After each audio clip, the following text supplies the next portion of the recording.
ओम दीर्घा नागा नद्यो गिर्यस्त्रीणी विष्णुपदानि च तेनायुः प्रमाणेन पुण्यम पुण्याहम दीर्घमायुरस्तु। अस्तु दीर्घमायुः। यजमान बोले ओम त्रीणि पदाब्जक्रमे विष्णुरूपादाभ्यः अतो धर्माणि धारयन् तेनायुः प्रमाणेन पुण्यम पुण्याहम दीर्घमायुरस्तु इति भवन्तो ध्रुवन्तु ब्रुवन्तु। पुण्याहम पुण्यम पुण्याहम दीर्घमायुरस्तु। अपां मध्ये स्था देवाश्रमसु प्रतिष्ठितं ब्राह्मणानां करेण स्था शिवा आपो भवन्तु नः। शिवा आपः सन्तु। यथावत रख दीजिए, वहीं सामने अपने रख लीजिए कलश को।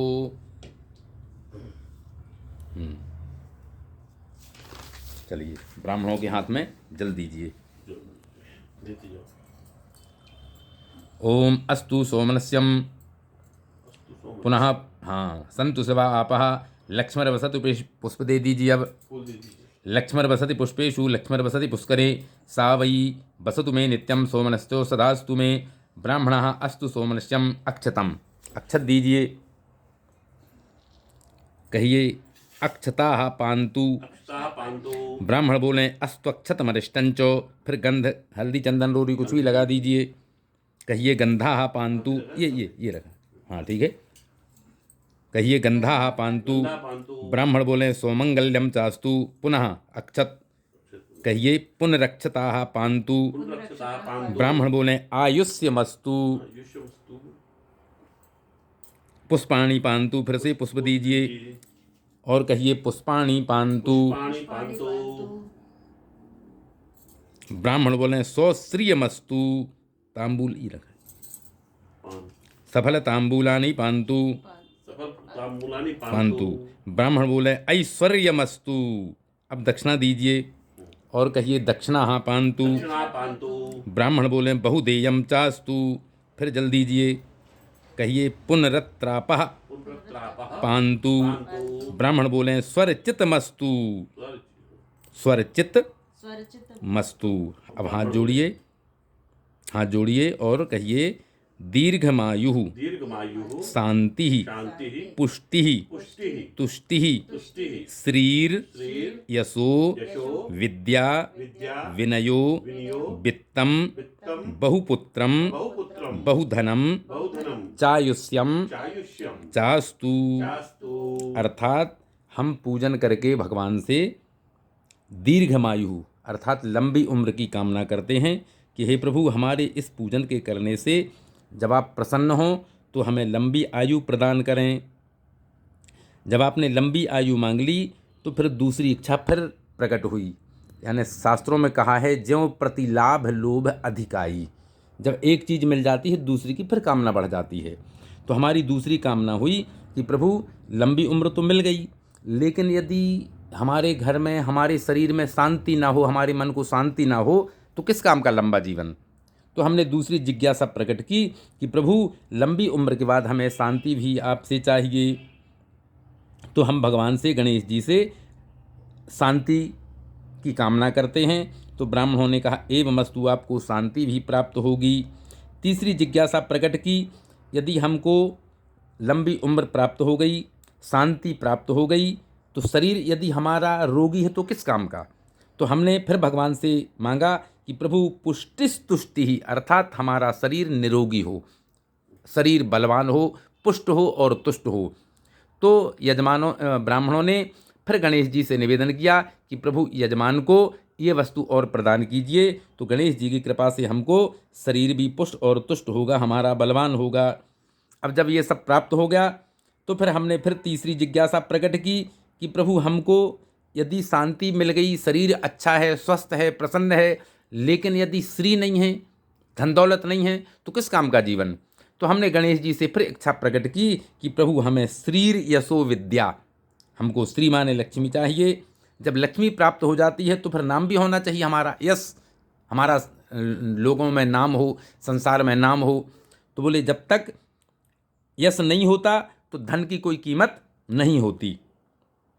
तो हमने गणेश जी से श्री के बाद में यश भी मांगा, विद्या मांगी, विनय मांगा, क्योंकि विद्या विनय निपुण गुणशीला। जब तक विद्या के बाद में यदि विनयता नहीं आई, हमने किसी के सामने झुकना नहीं सीखा, देवताओं के सामने, गुरु के सामने, अपने से बड़ों के सामने तो हमारे जीवन का कोई औचित्य नहीं है। तो हमने गणेश जी से मांगा, प्रभु गणेश जी हमें विनय भी प्रदान करें, जिससे हमें झुकने की कला हो हमारे अंदर। तो गणेश जी से हमने ये सब मांगा और फिर अंत में हमने क्या कहा, वित्तम बहुपुत्रम। जब हमारे पास धन अधिक हो जाएगा तो उसको खर्च करने वाला भी चाहिए, दान पुण्य करने वाला चाहिए। हम वृद्ध हो गए तो दान पुण्य कौन करेगा? तो बोले बहुपुत्रम, बहुत सारे पुत्र पौत्र हों, नाती पोता हों, जिससे कि उस धन का सदुपयोग कर सकें। चायुष्यम चास्तु, तो ब्राह्मणों ने कहा अस्तु, यानी आपको यह सब गणेश जी की कृपा से, इस यज्ञ के करने से, दुर्गा सप्तशती के पाठ करने से, नवरात्रि के ये सब करने से आपको प्राप्त होगा। अस्तु। आपने फिर से दूसरी जिज्ञासा प्रकट की, यम कृत्वा, अर्थात ब्राह्मणों के और यजमान के इधर वाक्य आदान प्रदान होते हैं आपस में। तो आपने निवेदन किया कि यम कृत्वा, यह जो यज्ञ संपन्न किया जा रहा है वो कैसे होगा? बोले सर्व वेद यज्ञ, सारे वेदों के मंत्र बोले जाएं इसमें, चारों वेदों के मंत्र। और यज्ञ में जो क्रिया होती है, ऐसा नहीं कि घर में यज्ञ नहीं होता, सिर्फ यज्ञशाला में ही होता है। तो बोले घर में जो यज्ञ हो रहा है और जो बाहर यज्ञ मंडप में जो यज्ञ संपन्न होता है, उसी क्रम के अनुसार यह भी यहाँ पर भी यज्ञ संपन्न हो। क्रिया सारी वही होना चाहिए। क्रियाकरण कर्मारंभा, और शुभा, जो शुभ हो, हमारे लिए अच्छा हो। शोभना माने देखने में अच्छा लगे, ऐसा काम करिए। प्रवर्तन्ते तम हम ओंकार मादिम कृत्वा, यानी अपने अहंकार को त्याग कर।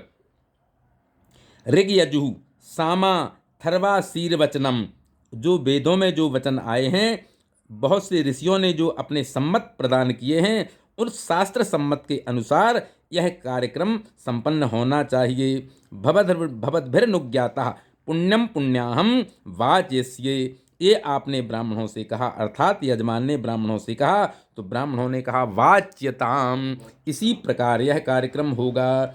अब इधर चारों वेदों के जो आपने मंत्र बोलने को कहा था, वो मंत्र बोले जा रहे हैं।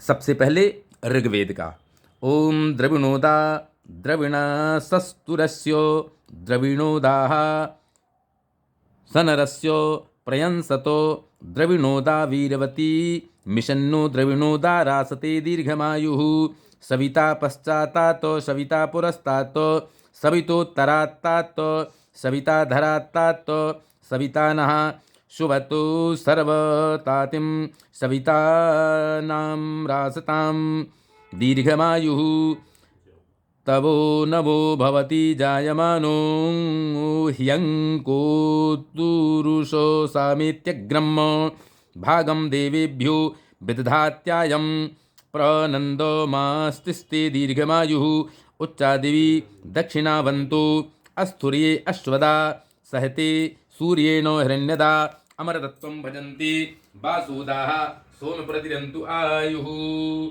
ये ऋग्वेद हो गया। अब यजुर्वेद का मंत्र, ओम भद्रं कर्णेभिः शृणुयाम देवाः भद्रं पश्येमाक्षभिर्यजत्राः स्थिरैरङ्गैस्तुष्टुवागुंसस्तनूभिर्व्यसेमहि देवहितं जदायुः देवानां भद्रा सुमतिर्यजुषतां देवानागुं रातिरभिनो निवर्ततां देवानागुं शक्यमुपशीदिमाभयन्ते वान आयुः प्रतिरन्तु जीवसे दीर्घायुस्त ओघधे खनिता जस्मै चत्वा खनाम्यहम् अतो त्वं दीर्घायुर्भूत्वा सद्वल्सा विरुहतात। ये हो गया यजुर्वेद। अब सामवेद का मंत्र, ओम देवो द्रविणोदाः पूर्णा विवष्टवासिचम् ऊर्धा सिंचा ध्वमुपवा प्रणध्वम् आदिद्वो देव ऊहते इदा भा अद्यनो देव सवितः ओवा यः श्रुधायी प्रजावात्साभिः सौभगाम्।